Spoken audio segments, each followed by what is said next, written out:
सबसे पहले डॉक्टर तौसीफ साहब को श्रद्धा सुमन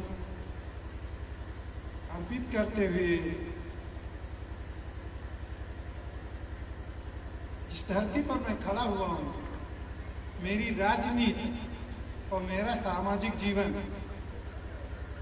जिनके नाम से फाउंडेशन बना है, जिसके द्वारा आयोजन किया जाएगा, यही से शुरू। मैंने गैर हिंदू कहे किसी घर में अगर पहला निवाला खाया तो इसी मैदान में किसी बहन की शादी में मौलाना साहब के हाथों से खाया। वो दिन मुझे भूलता था। वो मुझे बेटे से ज्यादा ध्यान देते थे। छुट्टी के दिन वो अक्सर कहा करते थे, महीने में एक दिन तो बैठ लिया। और तमाम सारी पुस्तकें, धार्मिक चर्चा वो उससे किया करते थे। उनके प्रति मेरी श्रद्धा खत्म नहीं होती, उनको भी श्रद्धा सुमन। उसके बाद जनपद ही नहीं, पूरे प्रांत से आए शायरगण, सामने बैठे दोस्तों, अभी चर्चा हो रही थी इंसानियत का पैगाम कमर फाउंडेशन के जरिए मैं कम से कम 4-5 साल से उसके टच में हूं, पूरी शिद्दत से किया जा रहा है, सराहनीय का। लेकिन ज्यों ज्यों हमारा काम तेज हो रहा, लगता है प्रकृति भी हमारी परीक्षा कड़ाई से लेना चाहिए। स्थितियां, देश का वातावरण कुछ उतना ही विषाक्त होता जा रहा है जितनी मेहनत से हम उसकी सफाई करना शुरू कर दो। ऐसे में हमारी जिम्मेदारियां बढ़ जाती। अभी पूर्व वक्ता मौलाना साहब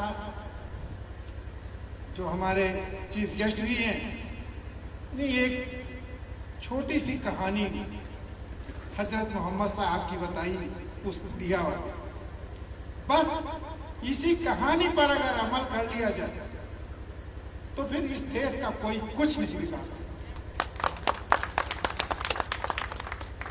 कहानी का या इस घटना का सार ही यही है कि कोई कितना भी चिढ़ाए, कोई कितना भी हमसे हेट करे, हम उसकी इज्जत करेंगे और जरूरत पर उसके काम आएंगे।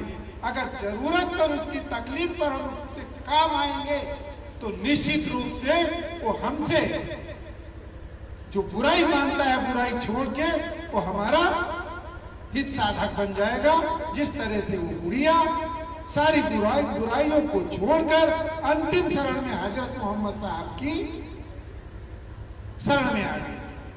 बस यही है कि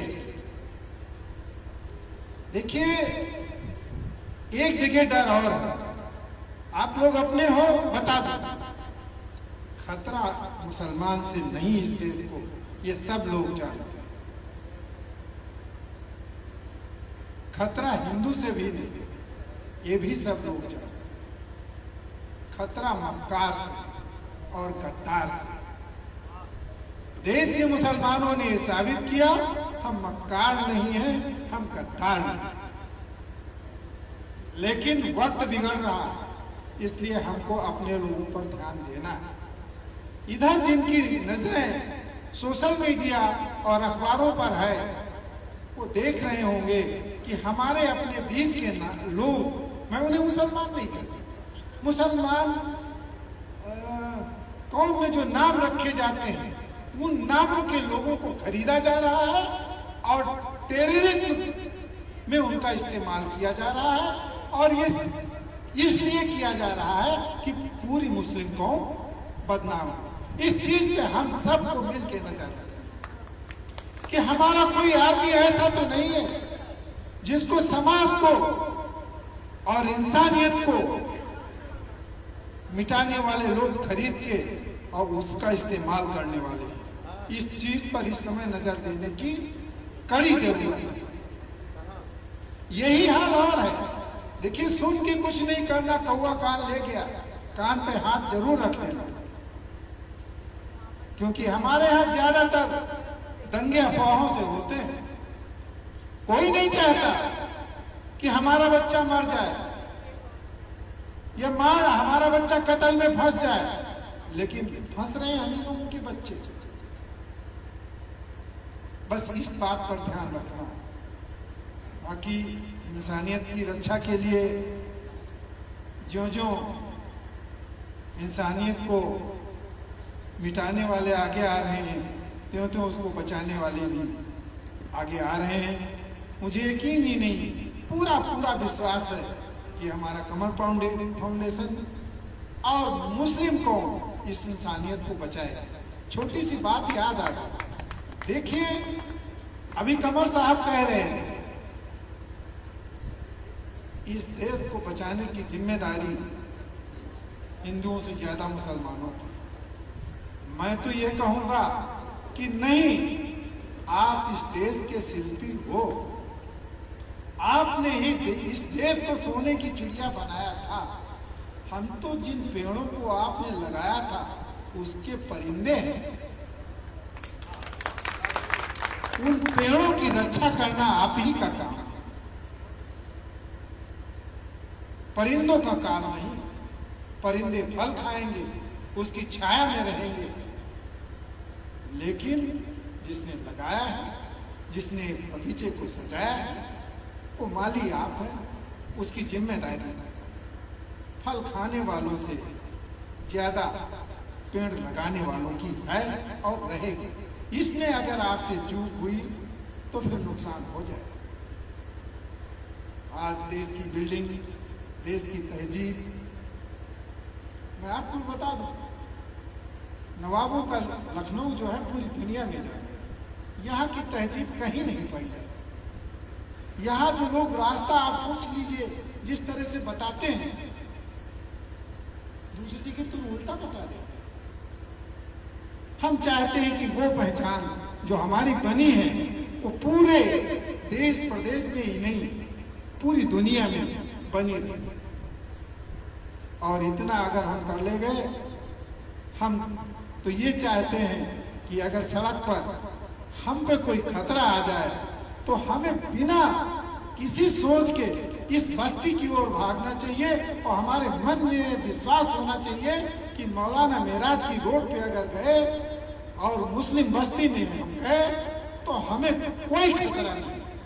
बस ये विश्वास जीतने की आज एक बार फिर जरूरत पड़ गई है।